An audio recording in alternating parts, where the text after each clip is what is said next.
No, we're not. It says broadcasting. Are we live? Are we Oh, live? no, we're Are not we live? live. Are we live? We'll be live soon. So let me know when we're live. And we Are will. we live? Are we live? Are we live? Are we live?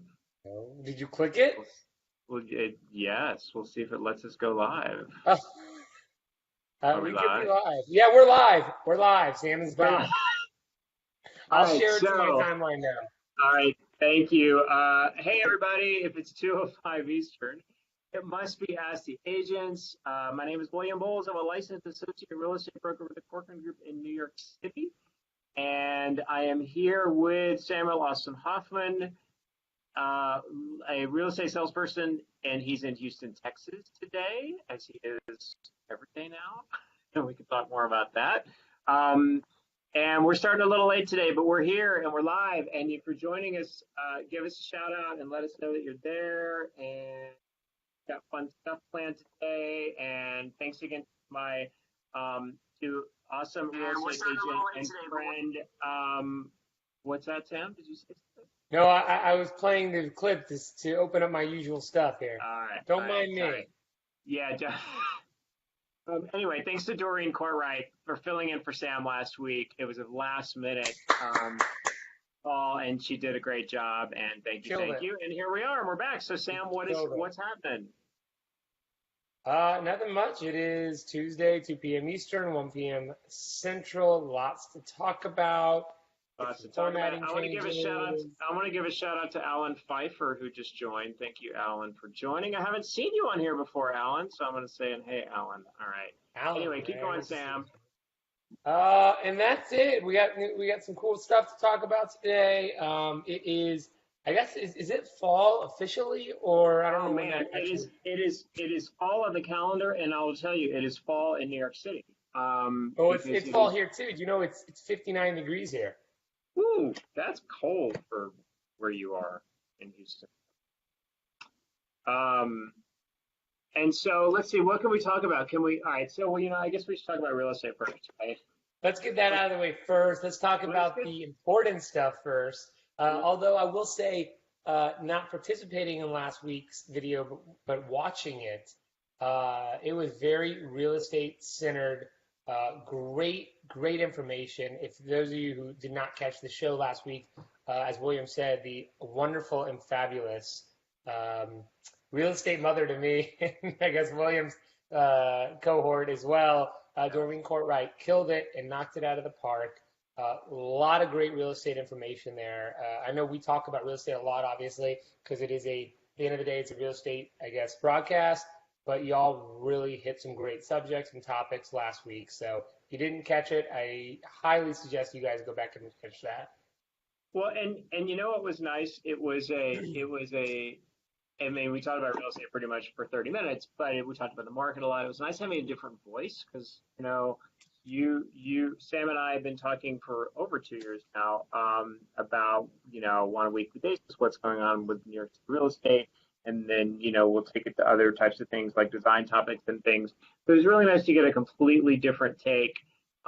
Doreen and I have been in the business for the same amount of time, but she works for a different company. She has different clients. She's hearing different things within her company. So it was good. So I encourage everyone to go back. What I'm realizing though, Sam, is, I usually have something prepped. And what I prepped was the new segment that we're gonna do a little bit later. But what I didn't really prep was what we're gonna talk about with real estate. So and I will say we might have a guest next Tuesday. Hopefully. Let's talk about that. Who's our guest gonna be? I haven't approached him yet, but he's already reached out to us.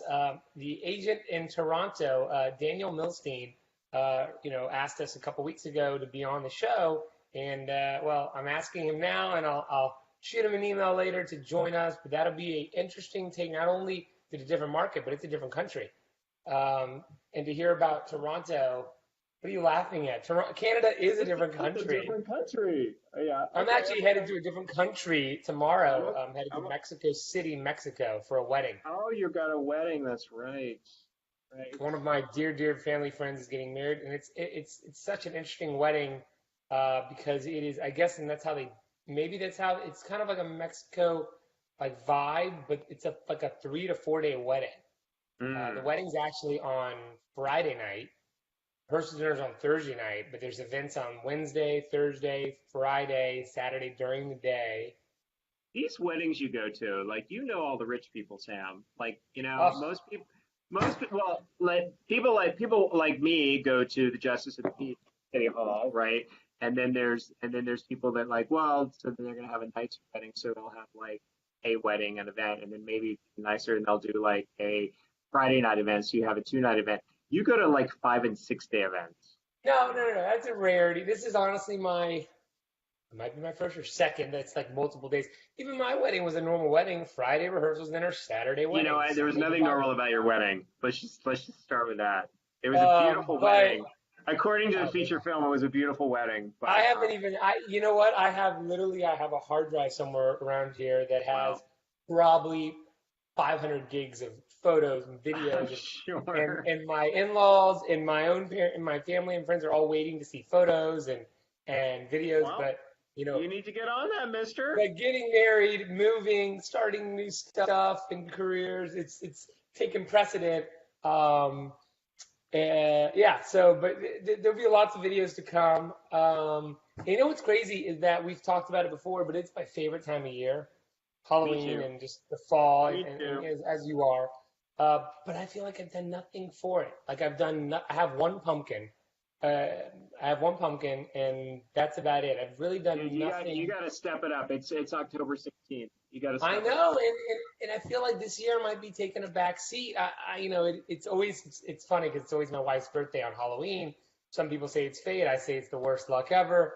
Uh, I because it's always her birthday. But she's been an awesome sport in the past like 4 years. And instead of dressing up for Halloween, we dress up for Comic-Con. This year we did not have Comic-Con.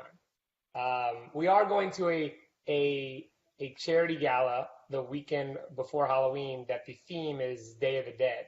So we will dress up Okay. for that.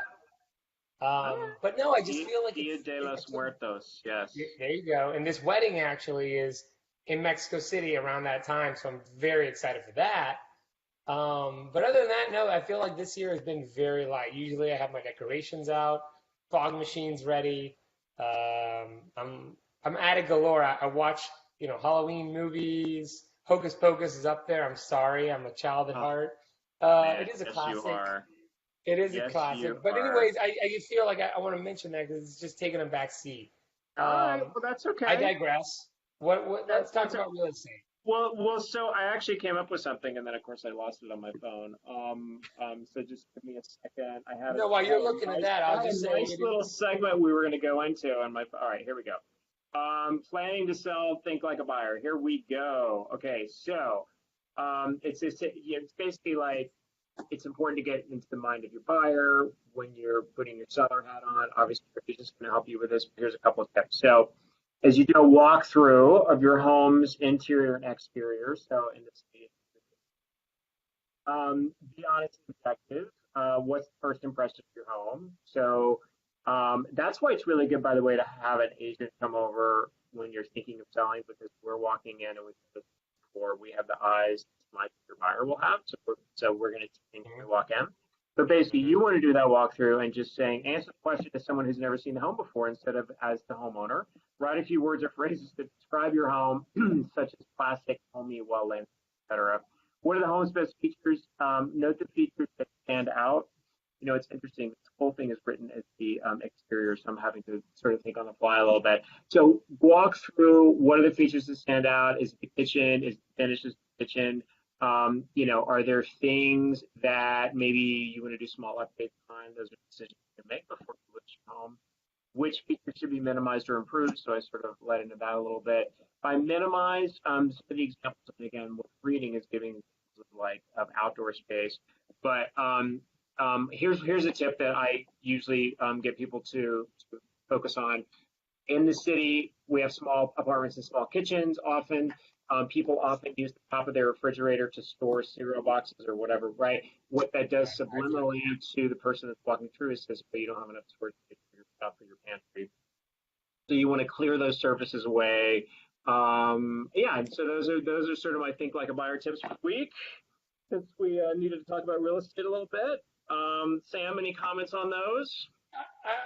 Well, I mean, no, those are good tips. I mean, I know when I lived in New York, I definitely stored pots, pans, cereal boxes, everything on Mm. top of your on top of your fridge. So I can attest to that. No, I mean, Yeah, but believe it or not, pots and pans are people store them sometimes in their dishwashers in the city. Like I've seen ovens, right? yes, I've I was seen gonna say I shoes, stored them in my oven.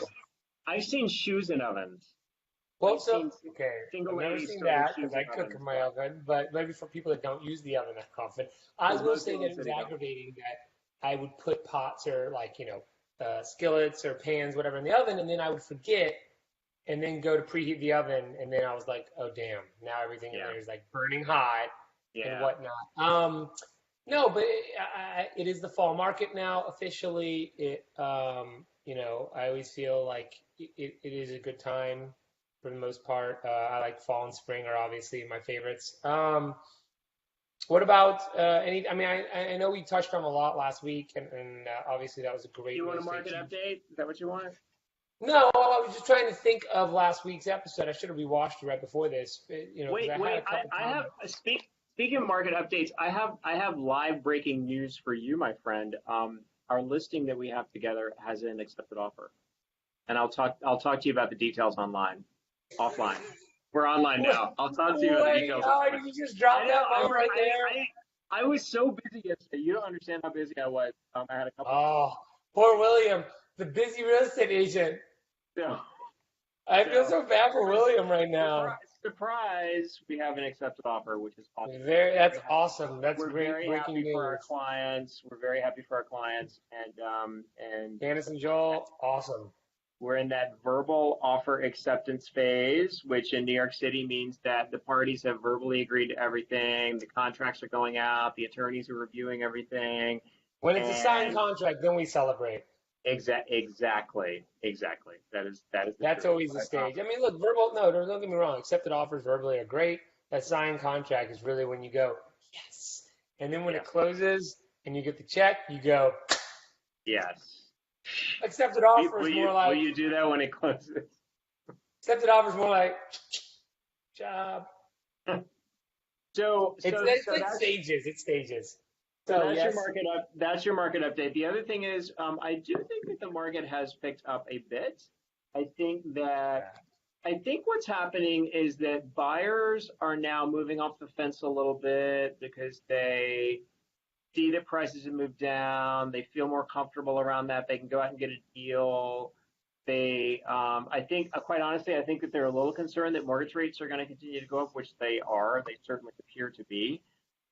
So you get less buying power for your home. So I think they're a little concerned about that. And I think while all that's happening on the buy side, I think that sellers are getting much more realistic with what has happened with the market. And so they're being more negotiable. And because things are sitting on the market longer, and if you've gone 60 days without an offer and we're, 75 days, you're going to be much more negotiable, especially if you're trying to get to, wherever you're going to. And this particular scenario, our clients are selling something and they're buying something, so we were able to get them some things on the buy side that made them more comfortable with less on the sell side. So there's a lot of that going on right now. I I look back because I had a lot of comments last week on the video because I was very impressed. But because I want to say one more little praise to Doreen. We've had a lot of guests on here, and they're always all great, all great. But I don't know if Doreen does a lot of videos or not. I don't think she does, but so polished. I mean, just came off like it just fit right in. But I did have a good question, and that was not answered. Maybe I'll miss Sorry, it. I was so It's all busy good. kind of. You guys were rapid fire, like white. You guys were, rapid fire together and Trying to keep whatnot. it going. So the question was, because you guys had talked about headlines and what the Times and just different places were saying. My question was, and I'll read it verbatim. You touched on headlines and what the general consensus is about the New York real estate market. How much of the talk and headlines do you think really affects sellers or buyers' decisions? I actually think it affects a lot. to be honest, both on the buy and the sell side. And back to what I said a couple of minutes ago, with the buyers feeling more empowered, part of the reason why they're feeling more empowered, or they're seeing some serious headlines. And I think that that's last week when Dorian and I did the show, I think we weren't too far behind the third quarter numbers coming out, and that's some of the headlines we're referring to right now, which, Manhattan hasn't been such a buyer's market since 2009. More price cuts. I actually just sent this to a prospective seller yesterday to give him some market context. There were more price cuts after Labor Day this year than there had been since 2009. So there's a lot of like headline sort of things that I'm using as an agent to help my sellers understand what's going on as lower offers are coming in, but also before we even list the home, so that they, and I'm having an active conversation around this right now. We're about to list their apartment next week.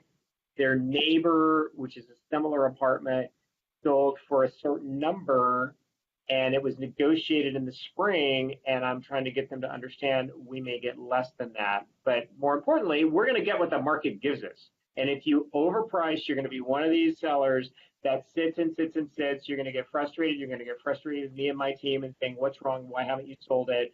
And then we're going to have to price reduce. And we're trying to avoid that. And so I try to avoid that on the front end.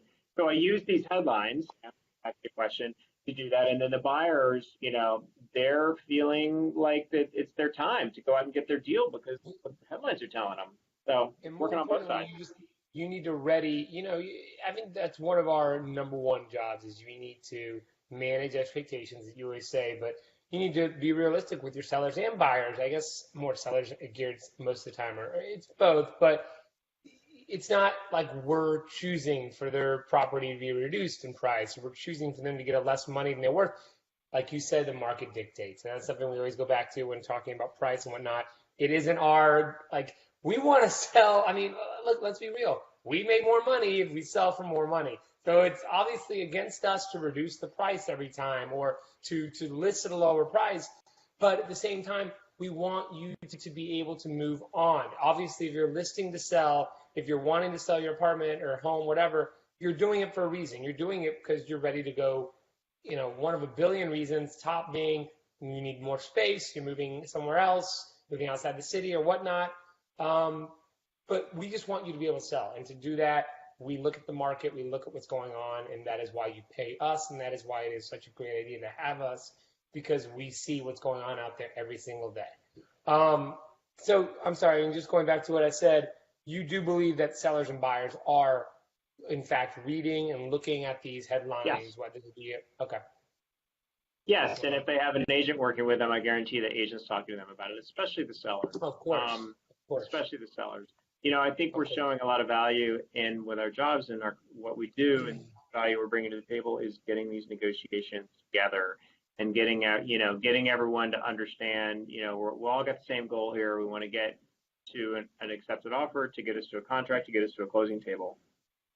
And it takes a seasoned agent who's gonna be calm and walk people through it and make people feel like that everyone's being treated fairly and get to the finish line. So it's good. This deal that I got. Well, the buy side I've been negotiating probably 2 months. And then which made the sellers feel more comfortable agreeing to the sell side, to be honest. So that's the market right now, man. Nothing's easy. Not that this job is ever easy, but there's a little extra right now that agents, I think, really earning. No, and you say that, but I mean, you have had I guess quarters, or you have had years where obviously, there's a lot more. Oh, you list something, and in a couple weeks or within 20 days you have an offer. Yeah. And you've also had stuff, and I know firsthand in the past year you've had stuff that in a day or two you have an offer. Yeah. An accepted offer. And you know what? And that's still possible if you price it right. It's still possible. Everything is possible. Sam, Laura, who sits next to me, she listed a house in Brooklyn last weekend, and they had 50 people, and they already have 2 offers. They had 50 people at the open house, and they already have 2 offers. If you price it right, people. I know, right? At an open house, that's what I said. I haven't seen that. That's like the good old days. I was recently told by And I don't think it was really valid though. I was told by a broker here that stuff in Houston, at least stuff over 1 million, is not moving that much. But then I look online and, once again, and that might be the general consensus, but I look online, there's stuff that's a 1.5, 1.4, and it's on the market 3 or 4 days and it's already under contract. So I guess Yeah. it's a general It's thing, but once very again, there's house by always it's very property by property though, don't you think? I it's think it's very. always exactly. There's always going to be those ones that are like, oh, one day, boom, in the right area, right price, right. It just boom, boom, boom. Has checks all the lists. So I real just estate I was Yeah, no. yes, Well, before we do that, I just since you're going to be in the market soon in Houston, I just I googled. am very soon. I googled Houston real estate market. I know you've been distracted the past week or so, but we're going to get No, no, back to no. But your tell me. search and you giving us updates on your search. Houston real estate market hits an all-time high. That was from July. Hmm. Houston's housing market strong in August. Yeah, it's No, interesting. everything before even moving September down here, 13th, I knew Houston's real estate market is stronger than ever. I think that's so. that's what I've So heard. there is a national slowdown happening. You look at the headlines, national I, slowdown. it is coming here. It is coming. I don't Right. think it's here yet. But And, there and, are a lot and of people moving to Texas right now, and more Florida. than ever. They Yeah, and say so at that's the helping end you of guys. 2020, I think it is, the quarter to the end, not the beginning of 2021, we will overtake Chicago in population to be the third largest city in the country after New York and LA. And there And you that's are, just right down in the middle of it.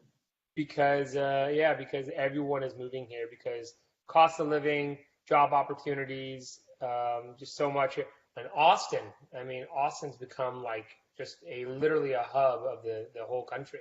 I Austin's just become heard that such a foreclosures are creeping up in Austin a little bit though.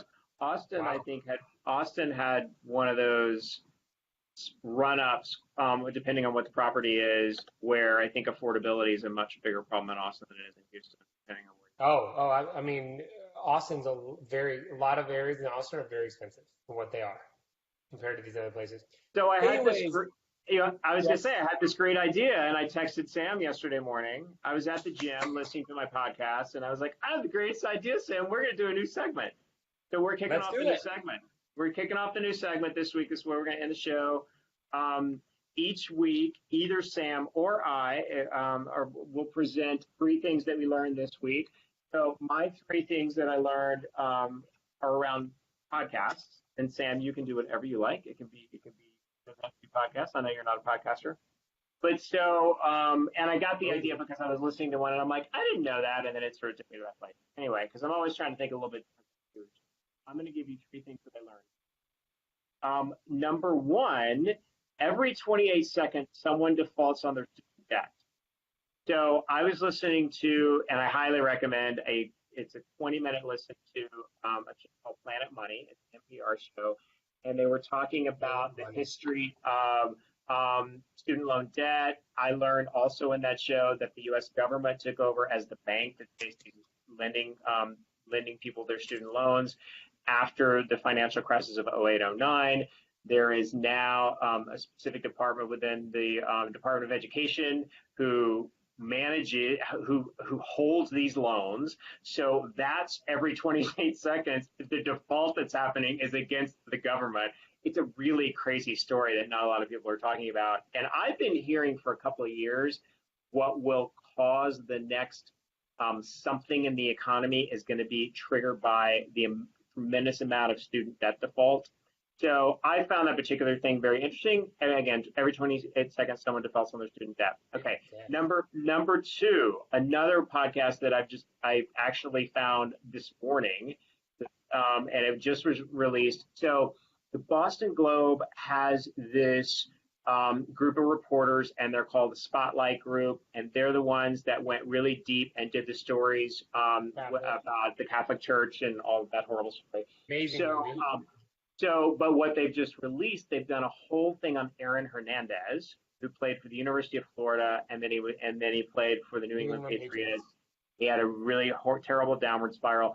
So I'm learning, but I guess number 2, I'm learning about the background that sort of took Aaron Hernandez down, and they're touching on obviously the impact of him playing as hard as he did in high school and then in college for a very successful college team, and then with the most successful pro team, he got knocked around, right? And so then they're learning more and more about what that does to football players. Really good listen. It's called Gladiator, and it's on. It is called Gladiator, and it is. I don't believe that's an NPR one, but if you Google Gladiator, it's like the Aaron Hernandez story or something. That's number 2. So then the third one's a little lighter and a little bit more fun. So do you know who The Cure is? The group The Cure, Sam? Are you a little young for that? Music name? Okay. No, I know The Cure. Okay, so The Cure was nominated for the 2019 Rock and Roll Hall of Fame, and I didn't know that. And I was listening to a podcast. There's another one that I love. It's called It's Been a Minute with Sam Sanders. He did a little segment, and they talked about The Cure a little bit. He actually played a Cure song. I was a big Cure fan at the University of Texas in 1985, 86. Sort of like so. And my point is that they were nominated for the Rock and Roll Hall of Fame. It's kind of amazing. They're so not rock and roll. They're like. Yeah. The Cure, like. Well, and I'm just saying, I'm also shocked that you hear about the people that actually are not active, but that are nominated that go in. You wouldn't picture The Cure being in there. I mean, I'm not. But I have to tell you, so I wanted to make sure that it was an actual fact, which of course it was. This is the second time The Cure's been nominated. So they announced last week the nominees. So we've got The Cure, it's their second nomination. Def Leppard, first nomination. I get that. Devo, first nomination. Like sort of in the Cure bucket there. Janet Jackson, third nomination. How is she not in yet? John is Def Leppard not in yet? I know. Well, good point. John Prine, I don't know. Kraftwerk, I don't know. LL Cool J, it's his 5th nomination. He's like, let him in. Let him in? Why? He's not rock and roll. Come on. Radiohead, Rage Against the Machine, Roxy Music, Rufus and Chaka Khan, Stevie Nicks. So she's already. Chaka Khan is not rock and roll. I love Chaka Khan, but she's not rock and roll. Neither is The Cure. That's the point. Okay, but keep going. Well, so Stevie Nicks, she's in with Fleetwood Mac. That's shocking. First solo. Todd Rundgren and the Zombies. All right. Anyway, I was like, so obviously Rock and Roll Hall of Fame is like Music Hall of Fame. Yeah. Well, it seems like it, but Stevie Nicks, I'm shocked. I mean, I understand she's in with Fleetwood, but still, she's on her own. She's amazing. But Def Leppard, it doesn't get better than Def. I mean, Pour Some Sugar on Me, Foolin', Rock of Ages. I mean, is that your favorite of the list?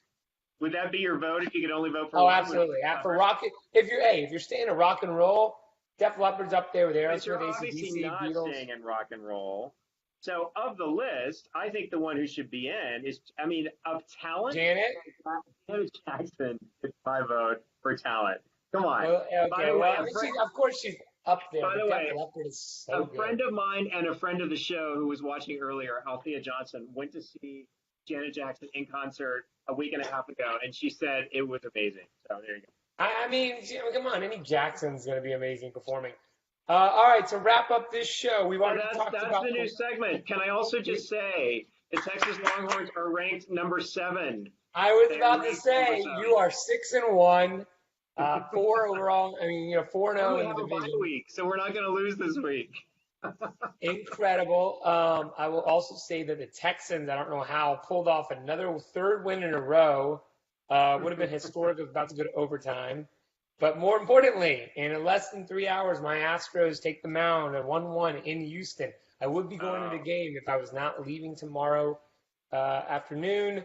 Unfortunately, I'm not, so I'll just have to wait to go to the World Series. Who are they playing? Who are they playing? The Red Sox. Okay. Oh. So that's just okay. I didn't The realize Red Sox that. Wow. beat the Yankees last week, and then they've had 2 games. So Mitch Saturday versus Sam. Mitch is a huge Red Sox fan. You probably know. I did not know that. I knew he was a Patriots fan, but who is it? But Sunday night was a big night in Boston as both the Red Sox and the New England Patriots hosted Sunday, and the New England Patriots game was incredible, going head to toe with the other best team in football, Kansas City, who's undefeated, who lost. But Boston had the Patriots and the Red Sox both win on Sunday night. So I'm sure Boston was a crazy place to be. No doubt. And that's it. So tonight the Astros play. NBA basketball is back tonight. First game is on tonight. I'm sure everyone is eagerly waiting to see LeBron think he plays tomorrow night for the Lakers. And that's our news. I will go next week. I will go next week. You know what? I might even talk about stuff I learned in Mexico.